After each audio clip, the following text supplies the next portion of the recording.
안녕하십니까. 저는 장동민 교수라고 합니다. 백석대학교에서 학생들을 가르치고 있습니다. 오늘 우리 존경하고 사랑하는 선교사님들을 이렇게 뵙게 되어서 너무 기쁘고 반갑습니다.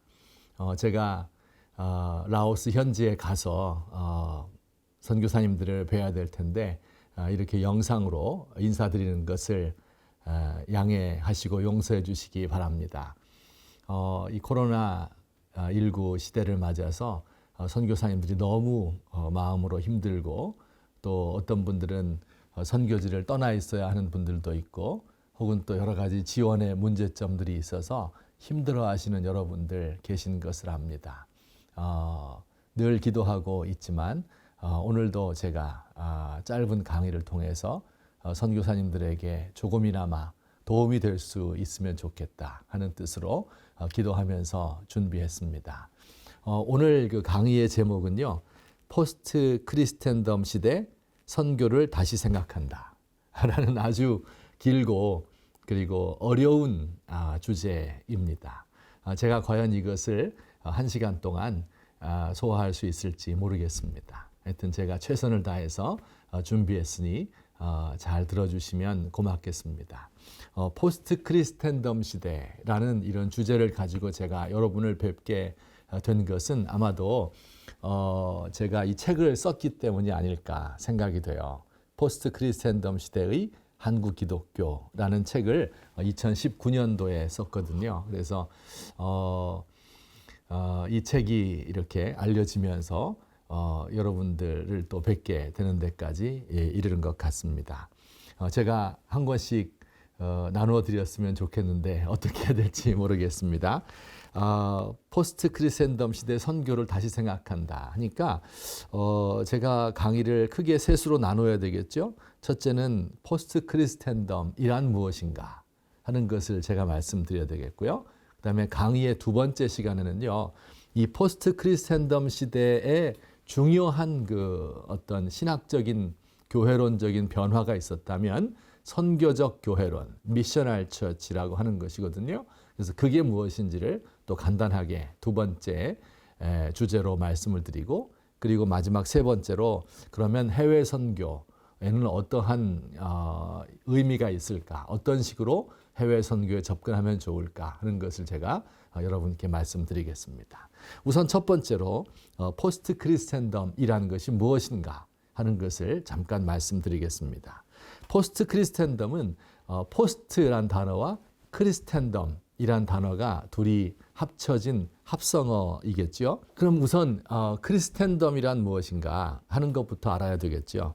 크리스텐덤은 다른 표현으로 기독교 세계 혹은 기독교 국가 혹은 서구 기독교 사회 이런 표현을 쓰는데 다 비슷한 뜻입니다. 기독교가 법과 정체와 사회적 이념, 관습, 문화, 교육을 지배하는 사회이다. 국가가 교회의 교리나 혹은 이단 이런 것들을 처벌하고 예배를 수호하는 이런 일들까지 감당했던 그런 세계였습니다. 여러분, 지금 우리가 이슬람 세계 혹은 이슬람 사회 이런 표현을 쓰지 않습니까? 이슬람 국가 무슨 뜻이죠? 이슬람교라는 종교가 그 사회 전체 모든 것을 다 포괄하고 지배하는 사회라고 말씀드릴 수가 있겠죠. 이와 똑같은 시대가 과거의 서구 사회에서도 있었던 것입니다. 교회와 국가와 가정이 하나가 돼서 서로를 뒷받침해 주는 거예요. 어린아이가 한 가정에 태어나면 이 어린아이는 국가의 한 신민이 되고 그리고 교회의 멤버가 되고 가정의 한 아이가 되는 것이죠. 그래서 이 세 기관이 합쳐서 이 아이를 양육하고 교육하고 그리고 그 사회, 그 국가의 교회 일꾼이 되도록 하는 이러한 세상, 바로 이것을 크리스텐덤이다 이렇게 부릅니다. 역사를 간략하게 살펴보면 여기 보이는 것처럼 요 AD 313년이 중요해요. 이게 밀라노 칙령이라는 것인데 아마 여러분 들어보셨을 것 같아요. 콘스탄틴 대제가 부하의 반란을 진압해서 로마의 황제로서 이제 전 세계를 지배해야 될 텐데 전투에 나가기 전날 밤에 꿈을 꾸었죠. 키로라는 크라이스트의 약자, 이것이 쓰여져 있는 방패를 들고 나가서 싸우면 승리할 것이다. 그래서 그 그리스도의 이름으로 승리하게 되고 그 이후로 로마의 박해 시대는 끝나고 기독교가 공인이 되고 나중에 이제 기독교 국가가 된 바로 그러한 원년이 313년입니다. 그래서 이때를 크리스텐덤 시대의 원년이다. 이렇게 보통 생각을 하고요. 그 이전 시대를 프리 크리스텐덤, 그리고 나중에 그 이후의 시기를 포스트 크리스텐덤이라고 이야기를 합니다. 그 크리스텐덤 때 종교 개혁도 있었고요. 계몽사상, 시민혁명 이런 것들을 통해서 이제 미국의 세속화가 1960년대 일어나게 되는데요. 이런 과정들을 겪어서 크리스텐덤이 해체가 되고 그리고 포스트 크리스텐덤 시대가 오게 되었다. 보통 우리가 이렇게 이야기를 합니다. 서구 크리스텐덤의 해체 과정을 잠시 살펴보면 르네상스 시대 기억하시죠? 14세기, 15세기 이때 이탈리아로부터 또 네덜란드에서부터 르네상스 시대가 열렸다. 인간의 재발견. 지금까지는 종교가 모든 것을 지배했는데 인간이 중요하다 하는 것을 발견하게 되었죠. 그래서 그림도 성화뿐만 아니라 인간의 아름다움을 표시하는 이런 그림을 그리기 시작했고 또 조각이나 건축물이나 이런 곳에서 하나님의 이름을 높임과 동시에 인간의 이런 자율성을 생각하는 인간의 재발견이 이루어졌습니다. 종교개혁 때는요. 개인이 신앙의 주체다. 국가가 신앙을 관리하는 것도 있어야 되겠지만은 그러나 개인이 중요하다. 루터 자신이 하나님을 만나는 체험을 했고요. 모든 종교개혁자들이 모든 신앙의 근원은 개인에게 있다 하는 것을 천명했습니다. 믿음으로 구원받는 거지 교회에 나간다고 교회에 소속돼 있다고 구원받는 것은 아니다. 태어날 때부터 크리스찬으로 태어나죠. 기독교 국가에서는 명목상 그리스도인일 뿐이지 진짜 그리스도인이 되려면 회심의 경험을 해야 된다. 이렇게 주장을 한 것입니다. 계몽사상 18세기, 19세기 이때는 신앙과 학문이 분리가 되어서 인간의 이성을 중요하게 생각하는 그러한 시대가 되었습니다. 1776년 미국의 독립 그리고 1789년 프랑스 대혁명 이런 시민혁명들을 통해서 정치와 종교가 분리되었고요. 또 산업화를 통해서 교회와 시장이 분리되었고요. 또 국가가 공공 영역의 주도권을 가지게 되는 그러한 시대. 그러니까 이전에는 교회가 크리스텐덤 시대는 교회가 모든 것을 다 장악하고 지배하고 있었는데 하나씩 하나씩 빠져나가죠. 학문도 빠져나가고 또 정치도 빠져나가고 경제도 빠져나가고 국가의 공공 영역 이런 것들이 다 빠져나가서 오늘날의 사회가 된 것입니다. 이게 서구 크리스텐덤 시대의 해체 과정이었습니다. 자, 그럼 우리나라에서는 어땠을까요? 우리나라는요, 크리스텐덤이 아니죠. 한 번도 크리스텐덤이었던 적이 없죠. 기독교 국가 아니잖아요. 그죠? 그런데 놀라운 것은 우리나라도 한때 정식 기독교 국가는 아니지만은 기독교가 우리 사회의 주도권을 가지고 핵심에서 국가를 움직였던 때가 있어요. 그래서 제가 그것을 이름 붙이기를 유사 크리스텐덤이다. 이렇게 이름 붙였습니다. 유사라는 것은 뭐죠? 크리스텐덤은 아닌데 그러나 꼭 크리스텐덤처럼 보이는 이러한 사회의 모습이었다 하는 것을 우리가 역사를 통해서 배울 수가 있어요. 제가 우리나라 기독교의 역사를 이렇게 크게 세 수로 나누어 보았는데요. 하나는 유사 크리스텐덤의 초석을 놓은 시기, 그리고 해방부터 민주화 시기까지의 이 한 40년 기간 동안을 유사 크리스텐덤이라고 제가 이름을 한번 붙여보았습니다. 그리고 민주화 이후의 시기를 포스트 크리스텐덤이다. 간단하게 설명을 드리면요. 선교사가 입국한 85년부터 해방이 되던 때까지를 구한말과 일제강점기라고 보통 역사에서 이렇게 이야기하는데요. 이때는 우리나라 기독교가 처음에 들어와서 정착하는 시대였잖아요. 근데 정착이 잘 되었어요. 잘 되었을 뿐만 아니라 그 당시에 한국교회가 안고 있던 사회적 과제가 있잖아요. 그 과제를 두 단어로 반봉건, 반외세 이렇게 말하고요. 이걸 또 한 단어로 줄이면 근대화 이렇게 말하거든요. 근대화. 근대화의 업적을 이루는데 큰 역할을 했습니다. 반봉건 무슨 뜻일까요? 과거의 봉건 시대에 구습을 다 철폐하는 겁니다. 신분제도를 철폐하고 미신을 없애고 그렇죠? 근대적인 과학 또 근대적인 병원 이런 것들이 기독교 선교사들을 통해서 우리나라에 들어오게 되는 것입니다. 반외세도 중요했죠. 그 당시에 세상의 선진국들이 다 우리나라 하나를 식민지로 삼으려고 했잖아요. 결국은 일제가 이제 식민지로 삼았는데 그 일제에 대항할 수 있도록 하는 힘을 준 것이 기독교였어요. 그래서 그 당시에 우리나라가 가지고 있던 아주 중요한 어떤 사회적 과제 이런 것들을 행할 수 있도록 해주는 선봉에 선 이런 종교가 기독교였습니다. 근데 기독교의 역사가 짧고 또 일제시대 때는 박해를 받았잖아요.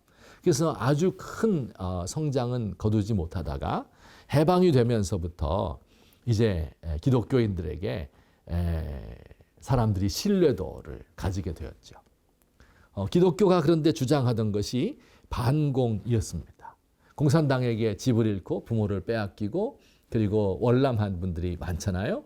이분들이 주축이 되어서 반공 정신을 강화했어요. 근데 마침 그 당시에 냉전 시대의 시작이었잖아요. 전쟁이 있었고 그렇죠? 그래서 그 냉전 시대의 가장 중요한 가치인 반공주의 이것이 국가에서도 반공주의를 주장했고 기독교에서도 더 강하게 주장을 했어요. 그래서 둘이 같이 간 거죠. 국가와 종교가 같이 가는 걸 뭐라 그래요? 크리스텐덤이라고 부르잖아요. 그러나 완전한 크리스텐덤은 아니고 비슷한 크리스텐덤 시대가 시작된 겁니다. 또 하나 그 당시에 우리나라에 필요했던 시대적 과제가 산업화. 배고픈 것을 이겨야 되잖아요. 박정희 대통령이 산업화의 기수로서 지금까지 추앙을 받고 있는데 역시 기독교인들도 그 정신을 가지고 있었습니다. 또 반공주의를 도와준 나라 미국이죠. 산업화의 모델이 되고 우리나라에 각종 지원 혜택을 준 나라가 미국이죠. 그래서 미국을 따라가고 싶다. 이게 이제 산업화 시대의 특징인데 우리 사회 전체가 다 그런 생각을 가지고 있었고요. 그리고 기독교인들이 거기에 앞장을 섰어요.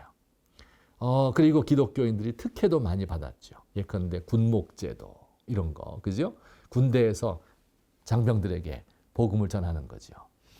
또 예를 들면 성탄절이 휴일인데 아시아에서 성탄절이 휴일인 나라는 우리나라밖에 없습니다.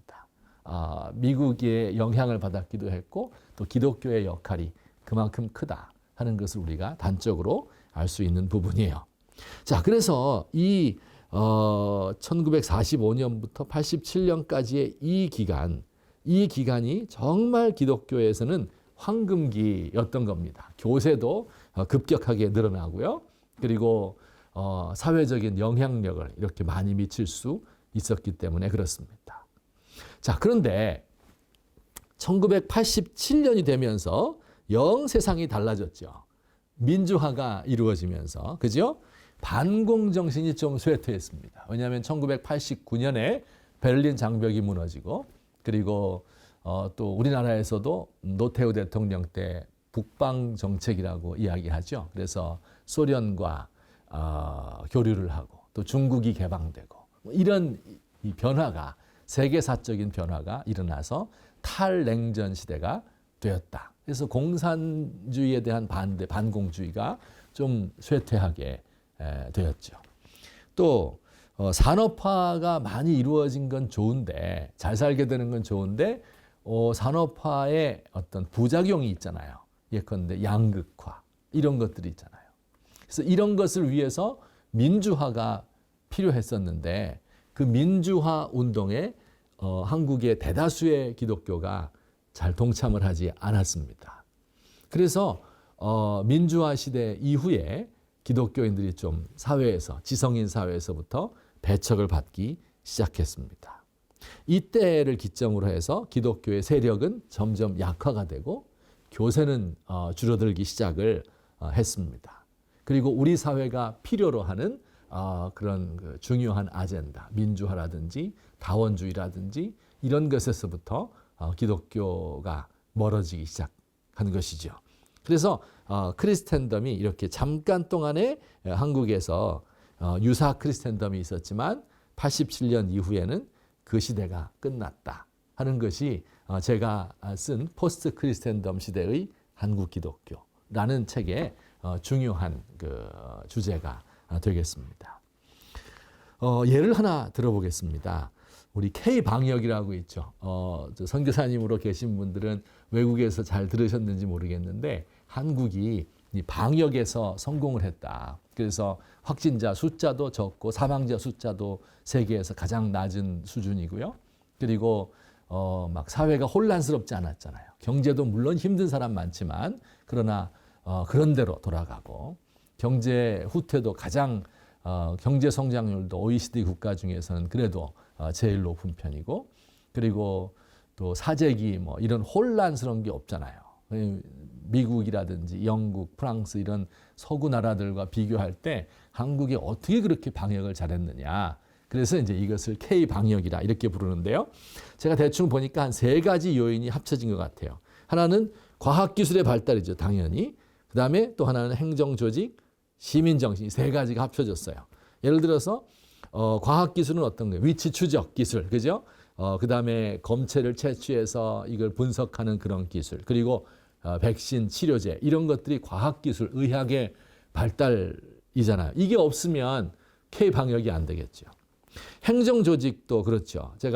저도 우리 집사람이 이제 자가격리 하는 동안에 이 행정조직의 맛을 보았는데요. 정말 철저하게 잘합디다. 예, 그리고 친절하게 또 물품도 막 갖다 주고 아주 좋아요. 그리고 우리 국민의 영웅으로 떠오른 정은경 청장도 우리 아주 성실한 이런 관료이지 않습니까?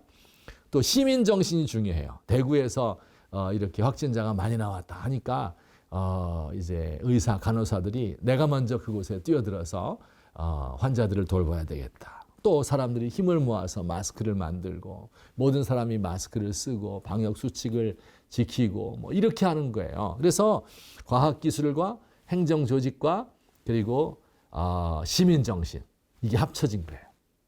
자, 그런데 문제는 여기 기독교가 어디 있습니까? 우리 교회가 한 일이 없어요. 욕만 엄청 먹고 있습니다. 정말. 그러니까 크리스텐덤이 아닌 거예요. 기독교가 지배하는 게 하나도 없어요. 과학기술을 지배하지 않죠. 행정조직에 뭐 기독교인이라고 해서 기독교인들이 있긴 하지만 그러나 기독교적이고 뭐 이런 건 아니죠. 시민정신과 기독교 정신이 같이 가지 않는 것 같아요. 그래서 오늘날 우리의 사회가 확실히 포스트 크리스텐덤 사회에 들어섰구나. 기독교와 이 세상에 돌아가는 것과 큰 차이, 관계가 없고 기독교가 소수파가 된 그런 세상이 아닌가 하는 생각이 들어지게 됩니다. 예, 이것이 바로 크리스텐덤 시대가 무엇인지 포스트 크리스텐덤이 무엇인지 하는 것을 제가 여러분께 간단히 설명을 드렸습니다. 좀 이해하시겠죠? 우리 사회가 지금 포스트 크리스텐덤 사회에 돌입했다. 여러분이 조금 더 자세하게 한국의 역사를 알고 싶으신 분은요. 물론 제 책을 읽으시면 제일 좋겠고 혹시 그게 어려우시면 제가 유튜브 장동민 교수 해서 치면 거기 왜 기독교가 태극기 집회의 선봉에 서게 되었을까 하는 한 27분짜리 동영상이 있으니까 참고하셔도 될 듯 싶습니다. 제가 학생들을 위해서 만든 것인데 뭐 누구나 봐도 괜찮다고 생각합니다. 자, 이렇게 포스트 크리스텐덤 시대가 되었다 생각하면 많은 것이 바뀌지 않겠습니까? 그러니까 교회의 모습도 바뀌겠고요. 또 전도하는 것도 바뀌어야 될 것 같고 메시지도 바뀔 것 같고 모든 게 다 바뀔 수밖에 없어요. 주일학교 교육도 바뀌어야 되고 그리고 해외 선교도 바뀌어야 되는데 그 모든 바뀌는 것 중에 제일 중요한 게 이제 교회가 뭔가 하는 것이 바뀌게 된 겁니다. 그래서 이제 그것을 선교적 교회론이다 이렇게 이야기. 아마 선교사님들 많이 들어보셨을 것 같아요. 선교적 교회론이라는 것은 선교를 열심히 해야 된다 그런 뜻이 아니에요.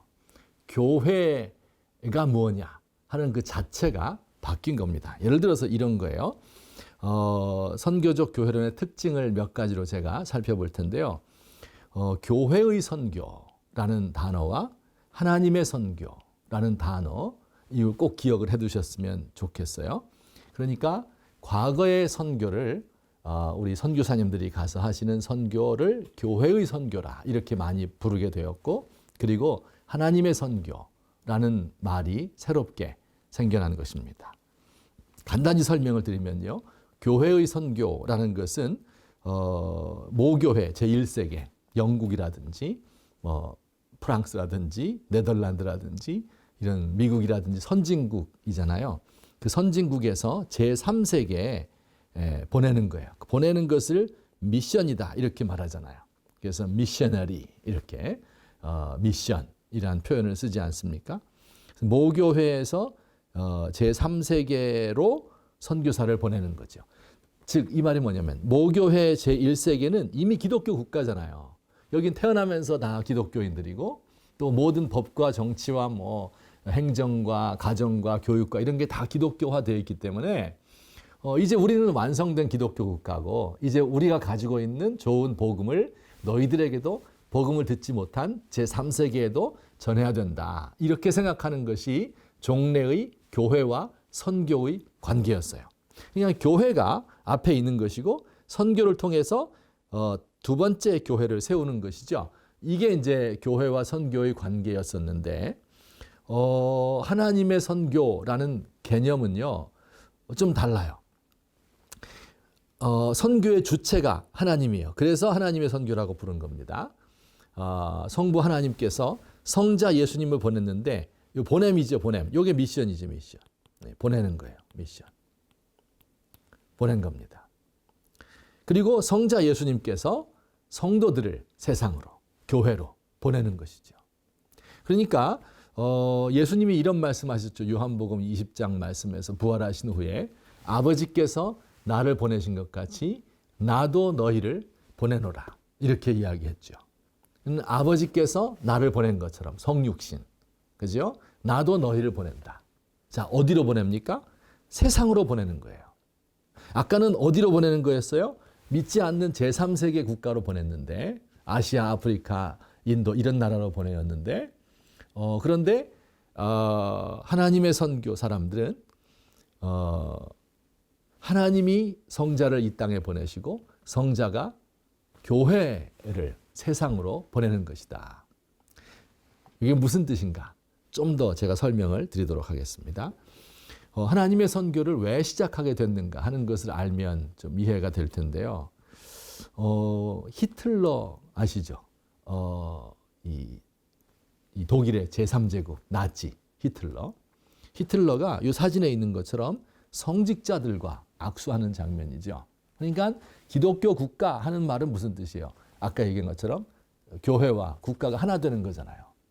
그런데 이 기독교인들이 로마 카톨릭과 그리고 개신교, 루터파 이 독일의 교회가 히틀러와 악수를 하고 전쟁을 일으키는데 동조한 겁니다.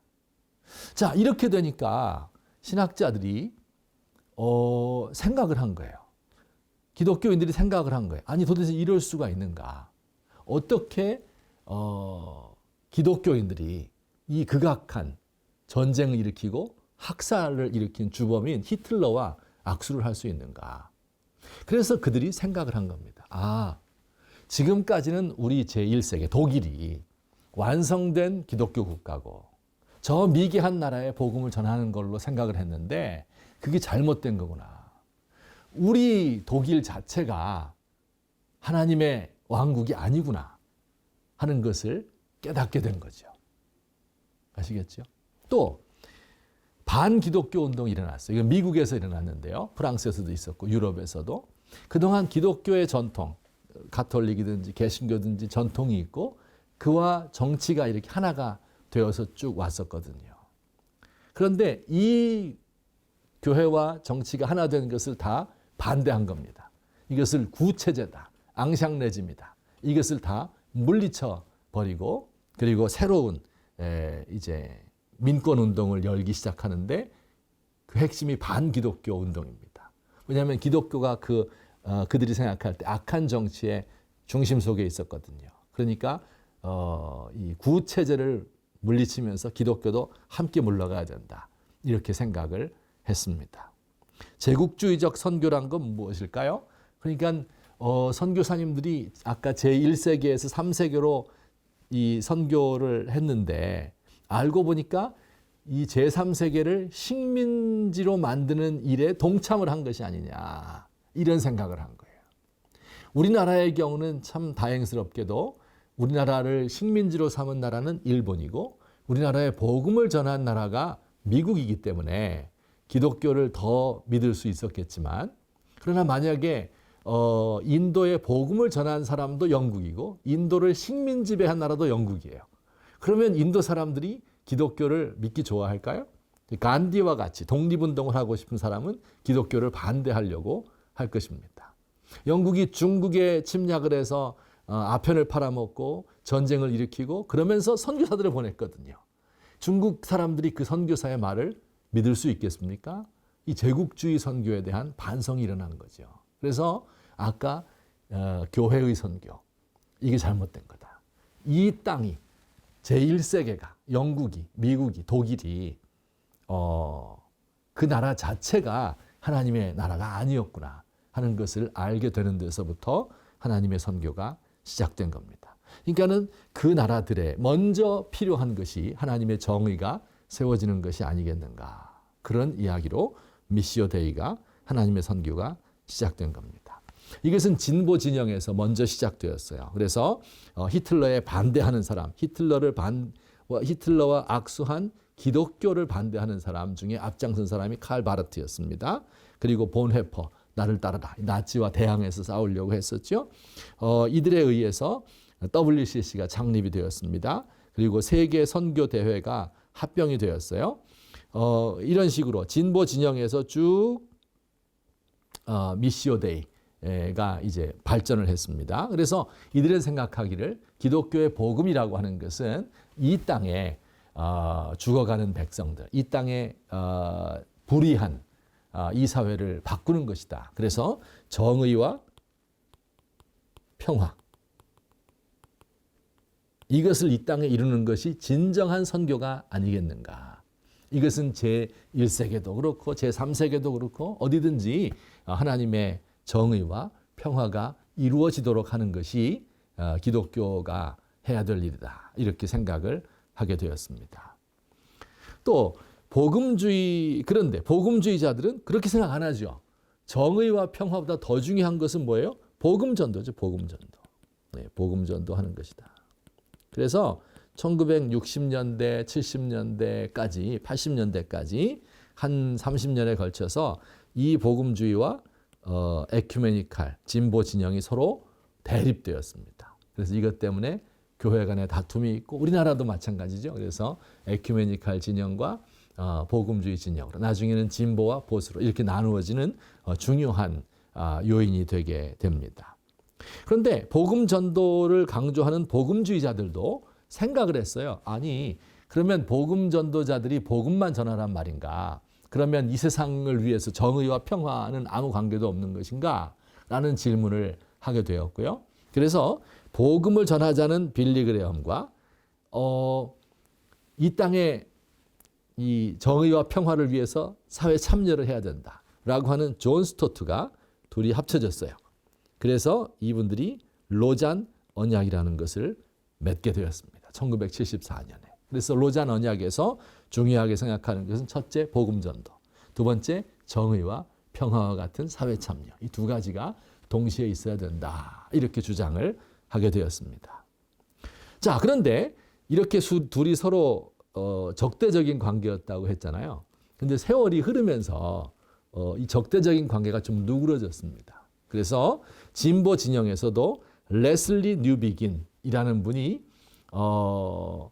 정의와 평화를 강조하는 것도 중요하죠. 하지만 복음 전도가 중요하다. 이렇게 생각을 주장을 하기 시작했습니다. 레슬리 뉴비긴은 인도 선교사, 그러니까 영국에서 파송된 인도 선교사로 약 34년 정도 사역을 했는데요.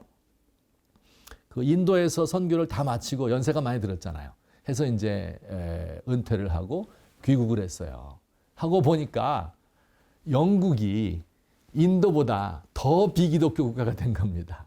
그래서 이 세상이 변한 거죠. 포스트 크리스텐덤이 된 거죠. 그래서 그가 다원주의 사회에서의 복음, 포스트 크리스텐덤 사회의 복음이 어떻게 전파되어야 되는가 하는 유명한 책을 쓰게 됩니다. 또 복음주의자들도 아까 얘기한 것처럼 이렇게 생각이 바뀌었다 그랬죠. 점점 더 로잔 언약에서 사회 참여도 같이 해야 된다.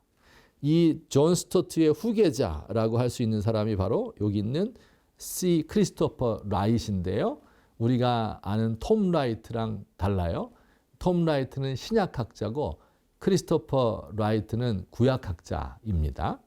이분이 이제 존 스토트의 후계자 역할을 한 분인데, 이분이 이제 케이프타운 서약이라는 요 로잔 언약의 그 정신을 이어받은 이 서약을 이제 선언문을 썼는데요.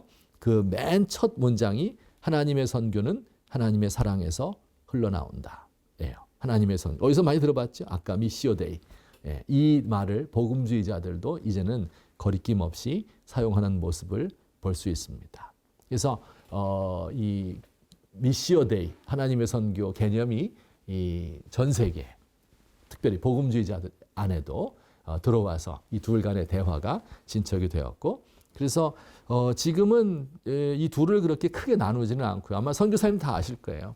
총체적 선교다 이렇게 해서 진보 진영에서는 복음 전파와 사회 참여를 하는데 사회 참여가 더 우선이고, 복음주의에서는 복음 전파가 더 큰 거고 사회 참여는 부수적인 거고, 하지만 둘 다 같이 있어야 된다 이렇게 지금은 주장을 하고 있는 그런 시대가 되었습니다. 이건 해외 선교에서만 그런 것이 아니라 국내에서도 마찬가지예요. 교회에서는 복음을 전하고 세상은 아무렇게나 가도 된다 이렇게 생각하면 안 된다는 거예요. 세상 속에 우리도 참여해서 거기서 정의와 평화를 이룰 수 있어야 된다 하는 것이 선교적 교회론이 포스트 크리스텐덤 시대를 맞아서 우리에게 가져다 준 교회의 재발견인 것입니다. 이 특징을 좀 한두 가지 더 살펴보도록 하겠습니다. 아까 이 그림 기억하시죠? 선교적 교회론은 성부 하나님께서 성자를 이 땅에 보내셨고 성자께서 교회를 세상에 보내는 이런 구도로 되어 있죠. 이게 중요한 게 세상이에요, 세상. 하나님이 독생자를 어디로 보냈습니까? 세상으로 보냈습니다. 그렇죠? 세상과 어떤 관계를 가져야 될까 하는 것이죠. 세상과 어떤 관계를 가져야 될까요? 우리는 어렸을 때부터 저도 배우기를 세상에 있는 것들을 사랑하지 말라. 그렇죠? 육신의 정욕과 안목의 정욕과 이생의 자랑, 이 같은 것들이니까 이 세상의 것을 사랑하지 말아야 된다. 이렇게 배웠는데요. 근데 성경에 보니까 세상을 사랑하라는 말도 있어요. 어디 있죠? 하나님이 세상을 이처럼 사랑하사. 이렇게 세상을 사랑하는 거예요. 세상을 사랑하라고도 했다가 세상을 사랑하면 안 된다고 얘기했다가 이거 어떻게 하라는 이야기입니까? 그래서 제가 이것을 정리하기를 참여와 분리 이렇게 정리를 했습니다. 세상을 사랑하여 자기를 희생하고 세상에 참여하는 것이죠. 마치 예수님이 세상을 사랑했던 것처럼. 그러나 동시에 분리가 있어요. 세상을 미워해서 세상으로부터 분리되고 거룩한 삶을 살아야 하는 것이죠. 이게 이제 선교의 이제 핵심이 되는 겁니다. 이 모든 기독교인들이 미시오 데이를, 하나님의 선교를 마음에 가지고 있으면 이런 생각을 가지는 거예요. 예를 들면 이런 거죠. 방역과 같은 게 방역. 만약에 코로나 환자가 있어요. 그러면 의료진이 거기에 어떻게 해야 돼요? 참여해야 돼요. 참여. 그렇죠? 참여 안 하면 이 사람은 죽을 수밖에 없습니다. 이 사람을 사랑하는 마음으로 참여해야 돼요. 근데 참여할 때는 어떻게 해야 됩니까? 마스크를 쓰고 방호복을 입고 완전 무장을 하고 그리고 나서 참여해야 됩니다. 여기 구멍이 뚫리게 되면 그 균이, 바이러스가 들어와서 이 사람도 죽이게 되는 것이죠. 네. 그래서 이 두 가지를 꼭 같이 기억해야 되는 것이 오늘날 우리의 교회인 것입니다. 그러니까 세상 속으로 들어가지 않으면 아무 일도 안 일어나요. 교회 안에 똘똘 뭉쳐 있으면 안 된다는 거죠. 세상 속으로 들어가야 된다. 그런데 세상의 것들을 사랑해서 거기에 동화되면 안 된다. 이 두 가지. 이게 어려운 거죠. 네. 세상을 사랑하다 보면 막 세상에 들어가다 보면 비기독교인들과 접해야 되잖아요. 그러다 보면 같이 놀다 보면 그 접촉을 하게 되잖아요. 그러면 거기에 물들 수밖에 없지 않을까? 그래서 내가 물러서려고 하면 세상으로부터 떨어진, 동떨어진 이런 사람이 되고 이것이 참 쉽지 않은 일이 되겠습니다. 그래서 필요한 것이 이 세상이 뭔가를 알아야 되는데 세상을 가리켜서 상황 혹은 문화 이런 식으로 다른 말로 바꿔 생각할 수 있겠습니다. 상황에 대한 깊은 이해는 복음을 옳게 해석하고 전달할 수 있게 한다. 이게 무슨 뜻인가 하면 우리가 이 세상의 문화를 바로 알아야 그래야 뭐가 잘못됐는지를 밝혀낼 수가 있죠. 회개하라고 이야기할 수가 있죠. 그렇지 않으면 엉뚱한 거 가지고 회개하는 거죠. 예를 들어서 화이트 칼라 범죄, 내가 잘못된 방법으로 돈을 벌고 가난한 중소기업들을 착취하고 이렇게 하면서 돈을 벌어서 이걸 가지고 교회에다가 헌금을 많이 해요. 그러면 이 사람이 남의 담 넘어 도둑질한 적 없어요. 굉장히 정직한 사람이거든요. 난 도둑질하지 않았다. 이렇게 이야기해요. 근데 상황을 이해하게 되면 이 사람이 한 게 진짜 잘못된 것인 것을 알게 되는 거죠. 그러니까 무엇이 죄인지를 알 수 있도록 하기 위해서도 상황과 문화가 무엇인지 꼭 필요한 겁니다. 그 사회 속에 뛰어들어가 제가 뭐 말 안 해도 선교사님들은 더 잘 아시리라고 생각합니다. 또한 상황과 문화를 알아야 복음으로 변화된 삶을 보여줄 수 있어야 돼요. 예를 들어서 이슬람권에 가서 선교를 하는 분이 있는데 상황을 제대로 이해하지 못하면 이슬람교에 있는 이슬람 사람에게 1년 동안 전도해서 겨우 세례를 받았다고 쳐요. 그러면 이 사람이 할 수 있는 일이 뭐가 있겠어요? 개종한 사람이. 자기 이슬람 세계 속에서는 배척을 받을 수밖에 없잖아요. 그러니까 이 사람이 할 수 있는 일은 두 가지인데 하나는 선교사님의 이 보조자가 되어서 선교회에서 돈을 받고 살든지 아니면 자기 원래 살던 이슬람 세계로 돌아가든지 그것밖에 할 것이 없는 거죠. 그렇죠? 그러니까 그 사람의 상황을 제대로 이해해야 그 문화를 알아야 개종된 사람이 어떤 식의 삶을 살면 좋겠다 하는 것도 보여줄 수 있겠죠. 이런저런 이유로 해서 이 복음과 상황 이것이 매우 중요한 이 관건이 된 것입니다. 자, 여기까지 무슨 말씀드렸죠? 포스트 크리센덤 시대를 맞아서 우리의 교회론에 가장 큰 변화를 준 것이 선교적 교회론이란 것인데 선교적 교회론은 다른 것이 아니라 제1세계 선교사님들이 3세계에 가서 1세계의 복음을 전하는 이런 형태가 아니라 제1세계를 포함해서 미국을 포함해서 한국을 포함해서 포스트 크리센덤이니까 그죠? 이게 복음적인 세상이 아닌 거예요. 이 땅에 복음이 필요하고 이 땅에 교회가 필요하고 이 땅에 정의와 평화가 필요한 세상이 되었다.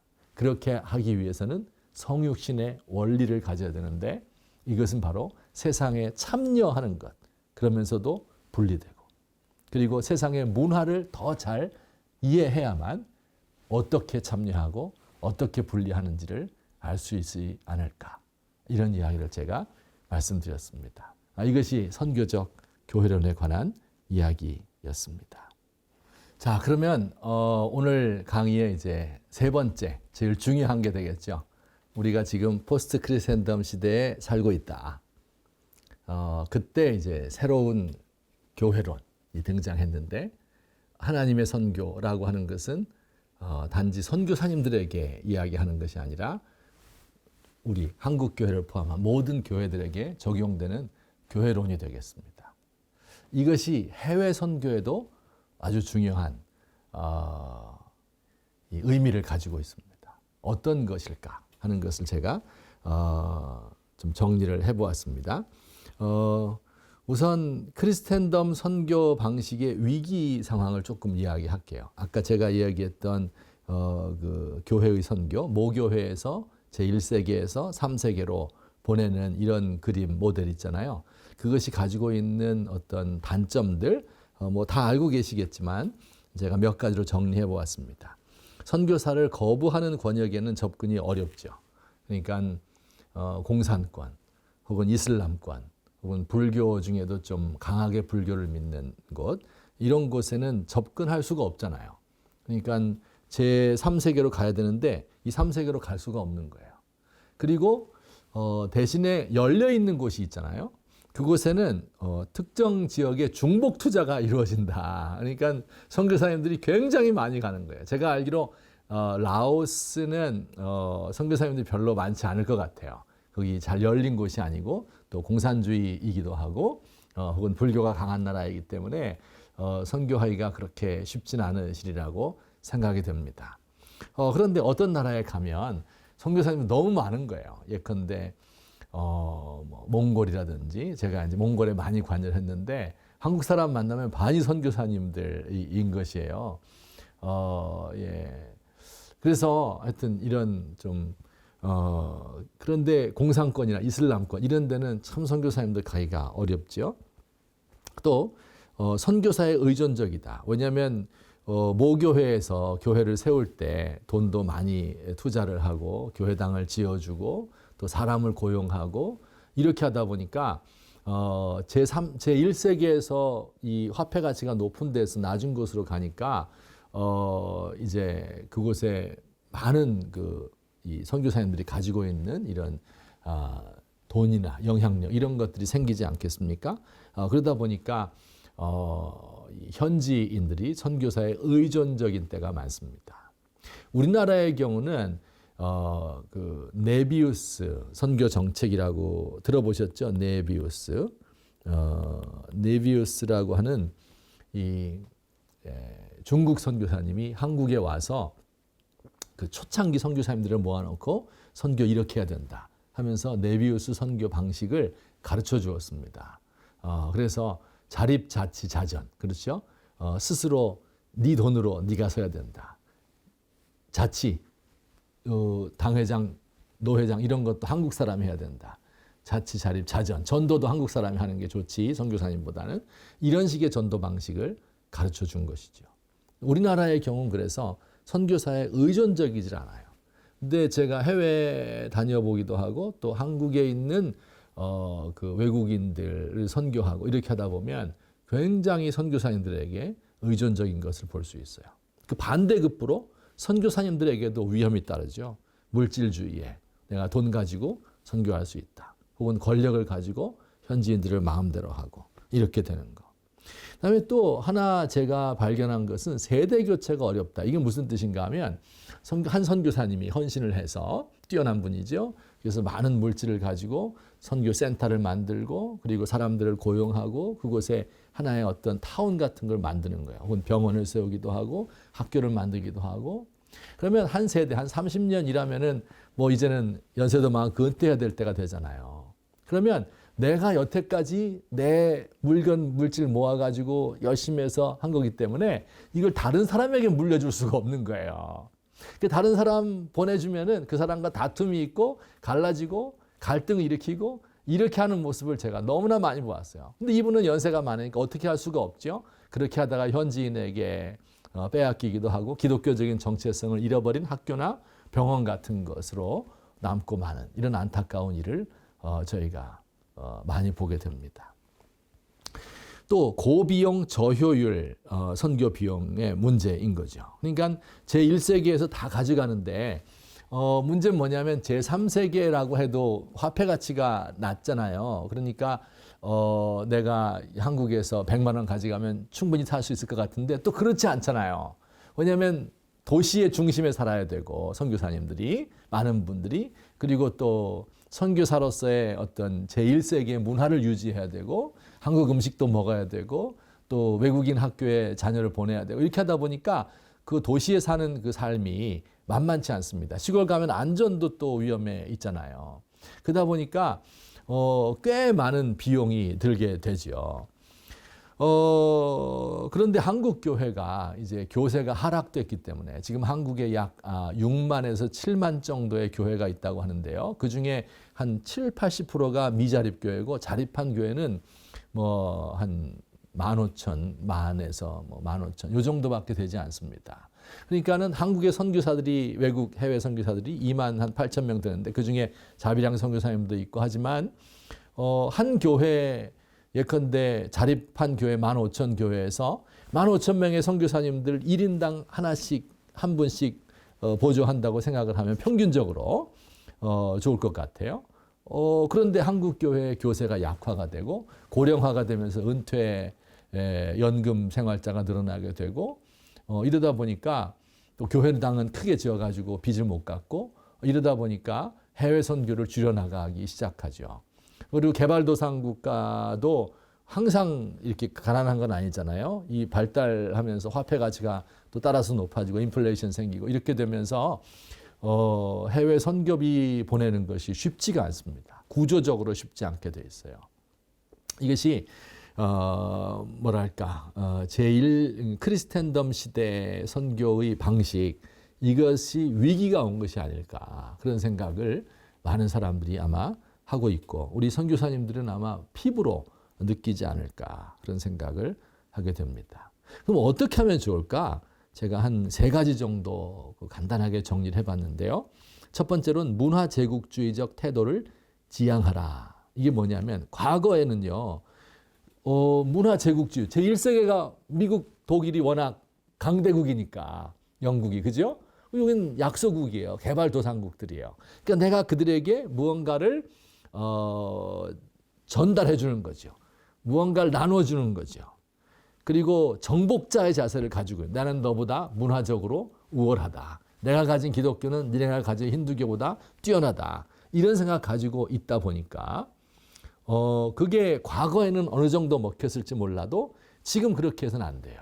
왜냐하면 그 사람도 다 독립된 주권 국가의 사람들이고 자기 민족 정신이 있거든요. 그러니까 우리가 해야 될 일은 정복의 자세가 아닌 겸손과 사랑으로 다가가야 된다 하는 것을 말씀드리고 싶습니다. 포스트 크리스텐덤이 된 것이죠. 성경의 예를 하나 들어드리도록 하겠습니다. 성경에 보면 이 그림 무슨 그림인지 혹시 상상해 볼 수 있겠습니까? 바다가 보이고요. 한 사람이 잠을 자고 있는데 어떤 사람 나타나서 천사인가요? 뭐라고 이야기를 하죠? 뭐라고 이야기할까요? 이리로 건너와서 우리를 도와달라. 이건 사도 바울 선생님 우리가 잘 아시는 사도행전 16장에 드로아에서 이제 환상 가운데 마게도니아 사람을 본 것이죠. 와서 우리를 도와주세요. 그 환상을 보고 사도 바울이 이제 빌립보로 건너간 것입니다. 자, 근데요, 빌립보는요, 그 당시에 엄청난 도시였어요. 로마 제국의 식민지라고 이야기하죠, 성경에서. 근데 이 식민지는 대한민국 일제의 식민지였다. 그 식민지랑 다른 거예요. 로마의 속주, 로마적인 생각을 가지고 로마인들의 관습, 로마인들의 건축 이걸 그대로 다 가지고 있는 작은 로마였습니다. 자기들이 로마인이라는 것을 엄청나게 자랑하는 그런 곳이었어요. 사도 바울은 한낱 전도자. 물질이 있습니까? 아무것도 없어요. 돈도 없어요. 그렇죠? 가지고 있는 권력도 없어요. 유태인이에요. 어디 가든지 비난을 받는 사람입니다. 그런데 와서 도와달라. 뭘 도와주란 말인가? 물질적으로 도와줘요. 안 되죠. 교회당을 지어주나요? 이런 거 하나도 안 되는. 근데 뭘 도와달라고 했을까? 자, 여기 9절에 이렇게 돼 있어요. 우리가 기도하는 곳에 가다가 점치는 귀신 들린 여종 하나를 만나니 점으로 그 주인들에게 큰 이익을 주는 자라. 여기서 주인들이 복수형이에요, 복수. 그렇죠? 주인이 아니라 주인들. 무슨 뜻일까요? 우리가 한 주인이 여러 노예를 거느리는 것은 많이 보았어도 한 노예의 주인이 여러 개인 경우는 드물겠죠. 아마도 이 점치는 여인이 너무나 점을 잘 치다 보니까 돈을 많이 벌어. 근데 그 노예의 주인이 이 여자의 지분을 판 거 아닐까요? 그래서 10% 파는 대신에 돈 얼마 주시오. 20% 팔고 얼마 주시오. 이런 식으로 해서 주인이 여러 명이 된 것 같습니다. 그러니까 이 점치는 여인이었어요. 근데 그 점치는 여인이 어떻게 했어요? 바울과 우리를 따라와 소리질러 이르되 이 사람들은 지극히 높은 하나님의 종으로서 구원의 길을 너희에게 전하는 자라 하며 이같이 여러 날을 하는지라. 따라다니면서 지극히 높은 하나님의 종이다. 구원의 길을 너에게 가르쳐주기 위해서 왔다. 자, 여러분 한번 생각해 보세요. 여러분이 라오스에 왔는데 거기에 제일 가는 불교 승려가 선교사님 알아보고 와, 이 사람들은 하나님의 종들인데 구원의 길을 가르치기 위해서 여기에 왔습니다. 이렇게 하면서 계속 쫓아다니면서 이야기를 해요. 그분이 제일 존경받는 그 도시에서 제일 뛰어난 불교 승려예요. 신통력 있는. 그럼 여러분 어떻게 했어요? 만약에 저라면 와, 이거 진짜 대단하구나. 역시 귀신도 날 알아보네. 이렇게 하면서 막 머릿속에 이 복잡해지죠. 여기다 어떻게 교회를 세우고 어떻게 해서 이 도시를 부흥시키고 막 이런 생각 가지지 않겠습니까? 근데 사도 바울은 그 심정이 이렇게 나. 바울이 심히 괴로워하여 돌이켜 귀신에게 이르되 예수 그리스도의 이름으로 내가 내게 명하노니 그에게서 나오라. 귀신을 쫓아내 주는데요. 바울이 심히 괴로워했다. 그 마음이 막 혼란스럽고 어찌할 줄을 모르는 거죠. 전 이게 이해가 안 갔어요. 여러분 이해 안 가죠? 아니 이 하나님의 능력이 나타나서 귀신이 날 알아보고 쫓아다니면서 전도 안 해도 저절로 전도가 되는데 그 기뻐해야 될 일 아닌가요? 개인적으로도 날 알아봐 주는구나. 또 하나님의 사역을 생각해도 야, 여기 엄청난 역사가 일어나겠구나. 그렇게 생각할 수 있지 않겠어요? 그런데 왜 사도 바울은 심히 괴로워했을까요? 이유가 뭘까요? 답이 잘 안 떠오르십니까? 여러분, 사도 바울 선생님은 이 여자의 영혼이 불쌍했던 거죠. 노예예요, 노예. 그 당시에 노예, 이방인, 여자, 귀신 들린 사람, 최하층 계급이에요. 게다가 그 영혼은 귀신에 사로잡혀 있는 거예요. 육신은 주인들의 노예가 돼서 이리 가면 저리 자유가 없는 거예요. 여러분, 그게 불쌍한 거죠. 그래서 마음이 괴로웠던 겁니다. 이 마음이 바로 사도 바울이 빌립보라는 대도시를 로마의 속주를 도울 수 있는 방법이었습니다. 영혼을 불쌍히 여기는 거죠. 겸손하게. 그가 돈 가지고 들어간 거 아니에요. 그가 무슨 사도 바울 선생님이 뭐 엄청난 권력이 있는 것도 아니고 칭찬받는 사람도 아니고 외모가 뛰어난 것도 아니고 노래 잘 부르는 것도 아니고 아무것도 없는데 단지 뭘 가지고 있었어요? 사랑, 불쌍히 여기는 마음, 능력, 귀신 쫓아내줄 수 있는 능력. 이 두 가지가. 이게 저는 포스트 크리스텐덤 시대, 크리스텐덤 시대도 이게 필요해요. 모든 선교에는, 모든 목회에는, 모든 성도들은. 그런데 우리 시대에는 더욱 필요하다. 사람들에게 굴림하고 말 함부로 하고 얘들은 걔들은 막 이렇게 하고 반말하고 이렇게 하면 안 될 것 같습니다. 정말 사랑하고 존중하고 겸손하게 그 나라의 문화를 존중하고 그 사람들을 사랑하고 이런 마음을 가질 수 있으면 좋겠습니다. 아까 제가 상황이 중요하다 말씀드렸죠. 문화가 중요하다. 그래서 이 상황화에 대한 이해가 정말 높아야 될 것 같아요. 상황화. 이것은 이슬람 국가에서의 상황화 6단계라는 것인데 아마 들어보셨을 거예요. 상황화 1부터 상황화 6까지 있어요. 상황화 1이란 건 뭐냐면 이슬람 국가에 들어가서 그냥 순교를 각오하고 교회 세우고 막 때려 복음 전하고 이렇게 하는 거예요. 효과가 없겠죠. 상황화 6, 여섯 번째 단계라고 하는 것은 뭐냐면 이 다섯 번째, 여섯 번째 비슷한데요. 이건 뭐냐면 무슬림의 삶을 사는 거예요, 그냥. 그런데 그 코란에 보면 이사, 예수가 나오거든요. 예언자로. 우리는 마음에 또 인정하지만 예수를 따르는 자다. 이런 아이덴티티를 가지고 그 사회 속에서 살아가는 사람들이죠. 마치 초창기 기독교, 성전 예배, 구약시대 유대교 이걸 다 인정하면서 거기서 예수를 따르는 사람들. 이게 이제 초대 예루살렘 교회의 모습이었거든요. 그와 유사한 형태를 띠는 것이죠. 그래서 이 중간에 이런 상황화의 단계들. 뭐 이것은 아마 선교사님들이 공부 다 하셨을 테니까. 어쨌든 제가 뭐 어떤 것이 옳다 그러다 말할 형편은 아니고요. 만약에 저 같으면 C3나 C4 이 정도를 택할 것 같습니다만. 어쨌든 저도 한번 이런 경험이 있었습니다. 제가 이제 평택시에서 목회를 했는데요. 한 5년 동안 부목사로, 5년 동안 담임 목사로 있었는데요. 거기에서 이제 필리핀 선교회, 중국인 선교회 두 선교회를 만들었어요. 필리핀 선교회는 제가 부교역자 때, 또 중국인 선교회는 제가 담임교역자 때 이제 만들었는데요. 중국인 선교를 처음에 시작을 했어요. 그러니까 그때 당시가 지금부터 약 20년쯤 전이었는데 외국인 근로자들이 막 한국에, 동남아 또 중국 사람들이 이제 외국인 노동자들이 입국할 때였습니다. 한 달에 50만 원 받고 일하고 연수생으로 일하고 5년 동안 계약하고 뭐 돌아가고 뭐 이러던 때 초창기였습니다.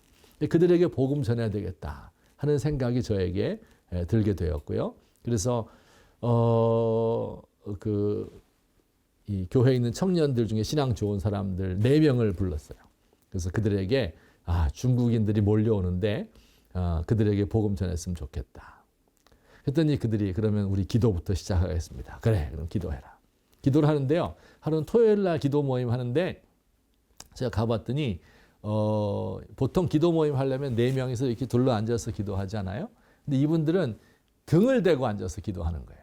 그래서 제가 물었어요. 싸웠냐? 왜 기도하는데 등을 서로 대고 기도하느냐? 그랬더니 대답이 동서남북에서 중국인들이 오기를 기도한다는 거예요.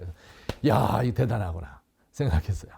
그래서 이제 중국 선교회가 시작되었죠. 한 달 동안은 뭐 1명도 안 오죠. 한 달 뒤에 1명 오고 또 2명 오고 4명 오고 이렇게 해가지고 한 6개월 정도 지났는데 한 100명, 또 한 1년 정도 지났는데 한 200명. 매주 막 새로운 사람들이 오는 거예요.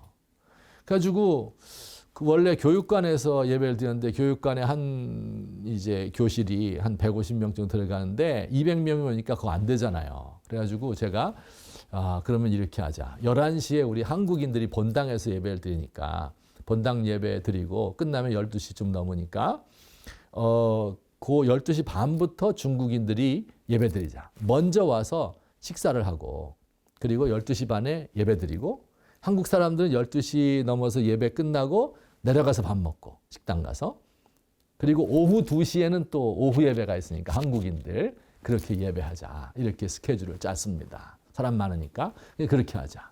해서 잘 진행이 되었습니다. 그런데 이 중국인들이 이제 밥을 먹잖아요. 먼저 와서. 밥을 먹고서 담배를 피우는 거예요. 근데 이제 남자들이 많고 여자들도 이제 있었는데 한 200명이 다 식당에서 밥 먹고 교회 마당에 쫙 둘러 앉아가지고 잠바 같은 거 이렇게 입고 쭉 이렇게 앉아가지고 전부 담배 피우고 있는 거예요.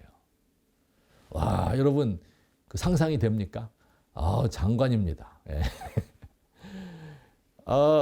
그래가지고 제가 그 중국인 그 리더에게 얘기를 했어요. 이게 담배 좀 안 피우게 해라. 그랬더니 이거 어렵습니다. 매일 초신자가 오고 또 이분들이 이제 어렸을 때부터 아버지랑 밥 먹은 뒤에 맞담배 피웠기 때문에 10살 때부터 그래서 이거 뭐라고 말하기가 어렵습니다. 이렇게 얘기를 하더라고요. 그래서 어떡하지? 걱정을 하는데 이게 이제 지속이 되니까 그 이제 교회를 새로 지었거든요, 그때. 그러니까 이제 새로 지은 이 장로님들이랑 이 당회가 열렸는데 막 난리가 난 거예요. 그리고 이제 담배꽁초도 뱉고 어떤 사람은 침도 뱉고 막 이래요. 그러니까 막 화가 나잖아요. 그래가지고 당회를 열었는데 거기서 막 경론이 일어났어요. 무슨 경론이냐면 담배꽁초 아무 때나 버리지 못하도록 재떨이를 놔주자. 이렇게 어떤 분이 제안을 했어요. 그러니까 또 다른 장로님, 아니 교회에 재떨이 놓는 교회가 어디 있습니까? 하고 막 설왕설래 했어요. 어떻게 됐을까요? 결국은 재떨이를 한 2군데다가 구석쟁이에다가 놓았습니다. 또 이제 제일 문제는 뭐냐면 남편이 막 술 담배 하고 막 이랬었는데 교회 와서 이제 예수 믿고 겨우 술 담배 끊었거든요. 근데 와서 보니까 다 담배 피우니까 남편이 아유 나도 피워야 되겠다. 이렇게 한 부인들이 있을 거 아니에요. 이분들이 또 막 저에게 항의를 하고 어떤 분은 신앙 좋은 분인데 막 마당에 다리를 뻗고 앉아가지고 하나님의 교회가 거룩성을 잃어버렸습니다. 막 이렇게 하는 거예요. 내가 어떻게 해야 되지 이거를 하면서 정말 괴로웠습니다. 그러던 중에 토요일 날 교역자 회의를 하는데 회의를 전도사들이랑 쭉 앉아가지고 부목사님들이랑 하는데 어떤 부목사님이 중국인 사역자에게 컴플레인 했어요. 교회 사무실이 있는데요. 그 사무실이 교역자들이 한 5-6명 앉아야 되잖아요. 그런데 거기에 3분의 1을 중국에서 온 소포가 차지하고 있는 거예요. 그 당시에 이제 초창기이기 때문에 아직 자리를 못 잡은 사람이 주소를 우리 교회로 해놨기 때문에 소포들이 막 오는 거예요. 그 안에 고향에서 먹던 거, 입던 옷 막 이런 게 있으니까 냄새가 막 나잖아요. 걸치적거리고. 하니까 이거 좀 안 오게 해달라고 막 불평을 하는 거예요. 그래서 제가 그 얘기를 다 듣고 있다가 화를 막 벌컥 냈습니다. 속에서 막 뜨거운 게 치밀어 오르는 거예요. 화냈어요. 야! 지금 당신들이 전도사가 전도 하나도 못하고 목사 전도했어?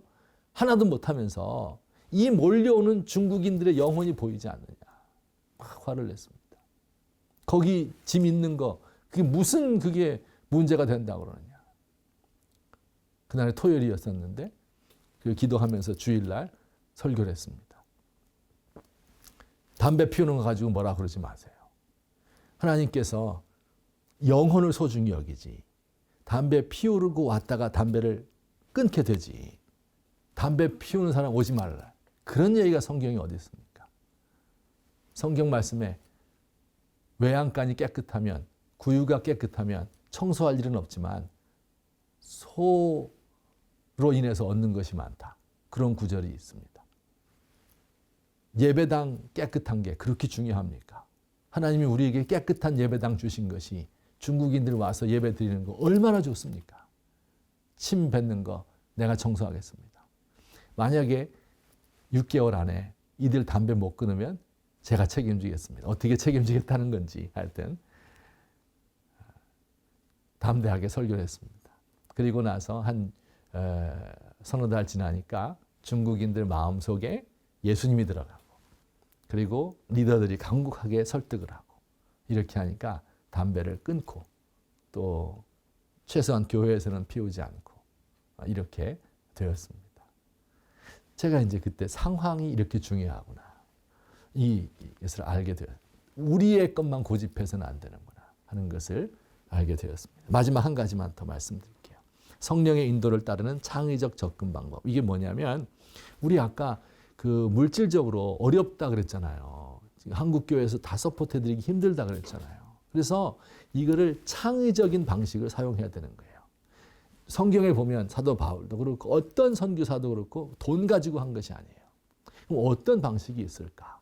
그건 선교사님들이 기도하면서 성령의 인도를 받는 수밖에 없습니다. 제가 한 번은 이 몽골에 이제 제자가 있어서 몽골과 이제 관계를 깊게 했었는데요. 이렇게 초원이 아름답습니다. 몽골이. 근데 이제 몽골의 단점이 뭐냐면 겨울이 너무 추워요. 지금 같은 겨울은요, 영하 40도 막 이렇습니다. 그리고 막 이 석탄을 떼가지고 그 울란바토르 전체에 막 연기가 꽉 차 있는 이런 사실은 사람 살기 힘든 곳인데 이 여름 장면만 보면 너무 좋습니다. 제 제자 중에 한 사람 이모라고 하는 분이 있는데 이분이 한 30대 때 몽골에 여행을 갔어요. 좋으니까. 근데 여행을 하는데 하나님의 음성이 들리더랍니다. 야, 너 몽골에 와서 살지 않을래? 다음번에 또 좋아서 갔는데 또 그 음성이 들리더라는 거예요. 그래서 기도 중에 그럼 몽골에 가서 한번 살아봐야 되겠다 생각을 했어요. 그럼 무작정 갔어요. 몽골말 모릅니다. 아무것도 몰라요. 그냥 간 거예요, 무작정. 가지고 겨울을 나야 되는데 추워가지고 정말 죽을 뻔했답니다. 그 겨울에. 죽진 않고 살아남았는데, 그래서 이제 봄이 되었을 때 우물을 파서 사람들에게 공짜로 주기도 하고, 전도할 수 없죠. 왜냐하면 뭐 알도 못하니까, 굶어 죽지 않은 것만 해도 다행이니까요. 그리고 그 왜 보통 시골 동네에 가면은, 이 사람은 이제 시골 동네를 갔거든요. 울란바토르 안 가고 시골 동네 가면은 좀 말썽 부리는 사람, 남봉꾼 이런 사람 한 가정씩 꼭 있잖아요. 술 마시고 행패 부리고. 그런 사람 하나 데려다가 집을 지어주고, 그 간단한 집이잖아요. 이 몽골에. 그리고 거기서 살아라 이렇게 해주고, 또 한 가정이 실직한 가정이 있어서 딸 둘 데리고 있는 한 가정, 그 가정도 데리고 와서 같이 중학생 딸이었는데 살고, 이렇게 하면서 그냥 같이 지내는 거예요. 그리고 한국에서 헌 옷가지 같은 거 갖다 주면은 이거 팔아서 보태 써라 이렇게 하면서 복음 전할 수도 없어요. 말 못하니까. 그래서 이제 이분이 밤 9시만 되면 혼자서 기타를 치면서 노래를 부르는 거죠. 혼자 예배를 드리는 거예요. 근데 몽골에 뭐 아무 즐거운 게 없잖아요. 엔터테인먼트 없잖아요. 그러니까 아까 있던 그 술꾼 그 가족들 이런 사람이 한 명씩 두 명씩 와가지고 그 예배에 참여하는 거예요. 너무 말 못 알아들으니까 재미없으니까 그 한 가정에 딸 중학생이 있었는데 그 딸에게 한국말을 가르쳐가지고 그 딸이 몽골어로 통역을 해서 이제 예배를 진행하곤 했어요. 그리고 이분이 이제 음식을 잘 만들어서 음식을 그들에게 대접을 했답니다.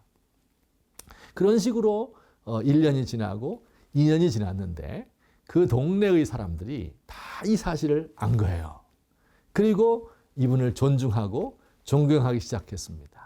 제가 갔을 때 이분이 3년 되었을 때인데요. 교회 건물도 없고 아무것도 없어요. 근데 그냥 그날 나가서 모여라 이렇게 하니까 그 동네 애들이 한 200명이 다 모였어요. 그래서 거기서 우리가 준비한 연극도 하고 또 뭐 나눠주기도 하고 이렇게 해서 즐거운 시간을 가졌는데, 이분이 이제 이런 식으로 복음을 전해서 그 마을 전체를 복음화 시켰습니다. 교회 건물을 지은 것이 아니에요. 그래서 제가 물어봤어요. 그럼 선교비 어디서 나느냐? 누나들이 선교비 한 달에 30만 원씩 가족들이 보내준다는 거예요. 그거 가지고 어떻게 사느냐? 몽골 사람하고 똑같이 사니까 뭐 돈 들 일도 없고, 가끔 가다가 한국에서 헌옷까지 보내주면 이거 팔아서 사람들 먹고 살 수 있도록 해주고, 몽골 사람하고 똑같이 농사도 짓고 또 양도 기르고 이렇게 하면서 살아간다고 하는 것입니다. 그리고 얼마 후에 결혼을 했어요. 누구와 했을까요? 아까 통역해주던 그 자매와 20살 차이가 나는데 결혼을 해서 지금 아이들 낳고 잘 살고 있습니다. 그러니까 굉장히 성령의 인도를 따르는 창의적인 이런 접근 방법, 이런 것이 우리 시대에 맞는 선교 방법이 아닐까, 그런 생각을 제가 해보았습니다. 자, 어쨌든 오늘 한 이야기는 뭐였어요? 포스트 크리스텐덤 시대, 우리가 살고 있는 때가 어느 때다 하는 것을 알게 되면 교회는 이런 의미를 가지고 있고 우리의 선교 사역에는 이런 의미를 가지고 있겠다 하는 것을 제가 몇 가지로 말씀을 나누었습니다. 여러분 이렇게 긴 시간 동안 들어주셔서 감사하고, 잠시 후에 대화하고 또 질문하는 시간이 있을 텐데 그때도 많이 참여해 주시면 고맙겠습니다.